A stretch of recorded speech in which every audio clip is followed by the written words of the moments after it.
ময়মনসিংহ ৬ আসন থেকে নির্বাচিত জনাব মোহাম্মদ কামরুল হাসান। জনাব মোহাম্মদ কামরুল হাসান। আসসালামু আলাইকুম। মাননীয় স্পিকার, আপনাকে ধন্যবাদ।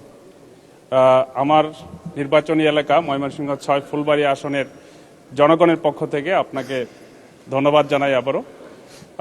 মাননীয় স্পিকার, আমাদের ফুলবাড়িয়া থেকে ময়মনসিংহ সদরের যে রাস্তাটি, এটি হচ্ছে 18 ফিট প্রশস্ত এবং এখানে প্রায় 1.5 শতাধিক বাস প্রতিদিন ঢাকায় যাতায়াত করে। পাশাপাশি এখানে শত শত সিএনজি, অটো রিক্সা, মালবাহী ট্রাক, পিকআপ এগুলো চলাচল করে। আমরা দেখেছি যে 10 মাইল এবং লক্ষ্মীপুর এলাকায় প্রতি মাসে 2-1টি দুর্ঘটনায় মৃত্যু এবং পঙ্গুত্ব বরণ করছে অসংখ্য মানুষ। আমি সড়ক এবং জনপথ বিভাগের অধীনে এই রাস্তাটি আমি 4 লেন করার জন্য মাননীয় মন্ত্রী মহোদয়ের দৃষ্টি আকর্ষণ করছি।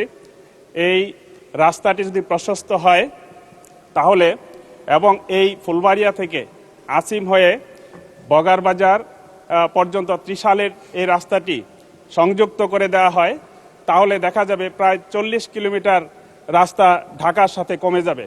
আমি মাননীয় সড়ক পরিবহন মন্ত্রী মহোদয়ের দৃষ্টি আকর্ষণ করছি যাতে এটা সম্প্রসারণ করা হয় এবং 4 লেনে উন্নীত করা হয়।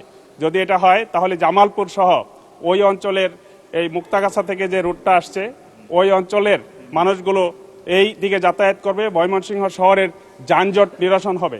ধন্যবাদ মাননীয় স্পিকার। ধন্যবাদ।